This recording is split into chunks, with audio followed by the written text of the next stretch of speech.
प्रकार आप सब जानते हैं कि कितने दिनों से कमर तोड़ महंगाई जो है वो हम लोगों के ऊपर लाद दी गई, चाहे वो खाद्य पदार्थों की बात हो, चाहे पेट्रोल डीजल की बात हो, चाहे बच्चों के स्कूल की किताबों की या ड्रेस की बात हो, वस्त्रों की बात हो। ये जो चीज़ें हैं ये कब तक चलेंगी? बढ़ता हुआ रोज़ का cylinder, CNG gas, LPG gas, कब तक हम ये बोझ के तले दबते जाएंगे और हमारी कमर टूटती जाएगी? कुछ सवाल मैं अपनी सांसद श्रीमती किरण खेर जी से करना चाहती हूँ। किरण खेर मैम, आप जब कोविड में लुप्त हो गई थी तो आपको हमने दूरबीन के माध्यम से खोजा और आप शाम के वक्त ही प्रस्तुत हो गई ये कहते हुए कि आपकी सेहत ठीक नहीं है।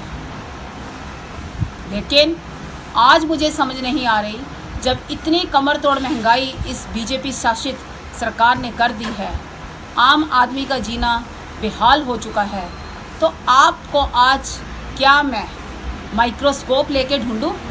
कहाँ हो आप? आपसे मैं प्रश्न करना चाहती हूँ मैडम। आपकी जनता, चंडीगढ़ के नागरिक आपसे पूछना चाहते हैं कि इस महिला होने के नाते आपने महंगाई के विरोध में क्या कहा? क्या आप जनता के साथ कंधे से कंधा मिला के खड़ी है ना? जो डॉक्टर साहब मनमोहन सिंह को भेज रही थी चूड़ियाँ, आज क्या उसकी चूड़ियों वाले हाथ टूट गए? या आज वो मोदी सरकार के अंदर इतनी डामाडोल हो गई है कि वो आवाज़ तक नहीं उठा पा रही? यही हाल आपका है मैडम। आपको महंगाई के विरुद्ध आवाज़ जनता के लिए उठानी पड़ेगी, नहीं तो मैडम आपका सांसद होने का जो बात है वो कोई कर्तव्य जो आप नहीं निभा रही हो, उससे सब लोग दुखी हैं। आपका टैलेंट, आपका जो टैलेंट के प्रोग्रामों में आप जा रही हैं मैडम, जनता आपसे सवाल कर रही है कि हमारे साथ दुर्व्यवहार क्यों, हमारे साथ सुतेलापन क्यों, हमें क्यों धोखा दे के आपने वोटें ली? या तो अपनी कुर्सी छोड़ो या लोगों के साथ आके कंधे से कंधा मिला के इस महंगाई, कमर तोड़ महंगाई के अगेंस्ट सरकार के विरुद्ध खड़े हो। क्या आपने ये सोचा? आप भी एक गृहिणी हैं, आप भी एक महिला हैं, सांसद बाद में हैं, लेकिन क्या आपने सोचा कि बढ़ती हुई महंगाई में सिलेंडर 1000 के पार हो गया?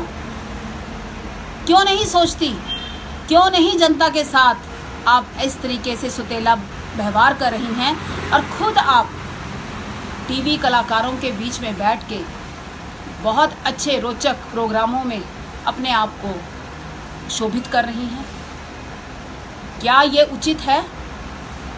ठीक है, वो आपका प्रोफेशन है, लेकिन जब आप सांसद बनी थी तो मैडम ये सोचना पड़ेगा आपको कि क्या आपके जो कर्तव्य हैं वो क्या चंडीगढ़ की जनता के नागरिकों के लिए नहीं है? आज महंगाई चरम सीमा पे है। नींबू 300 से 350 रुपये किलो मिल रहा है, हरी मिर्ची 250 रुपये किलो मिल रही है। मैडम कहाँ सो रहे हो? क्यों आवाज़ नहीं उठाते? लोगों ने आपको चुना है, लोग चाहते हैं कि आप उनके बातों को आगे तक पहुँचाएँ, आप उनके रोशों में उनके साथ खड़े हों, उनके दुख में आप उनका साथ दें, लेकिन आप तो लुप्त हैं मैडम। मुझे लग रहा है आज से चंडीगढ़ में चंडीगढ़ महिला कांग्रेस के द्वारा माइक्रोस्कोप के थ्रू आपको ढूंढा जाएगा, तभी शायद आप शाम तक अवतारित हों और फिर शायद कुछ आप चंडीगढ़ के लिए कर सकें। शर्म आती है ये कहते हुए कि अपने कुछ लालच की वजह से आप ना तो सांसद का पद छोड़ रही हैं, ना ही लोगों के लिए कुछ कर रही हैं।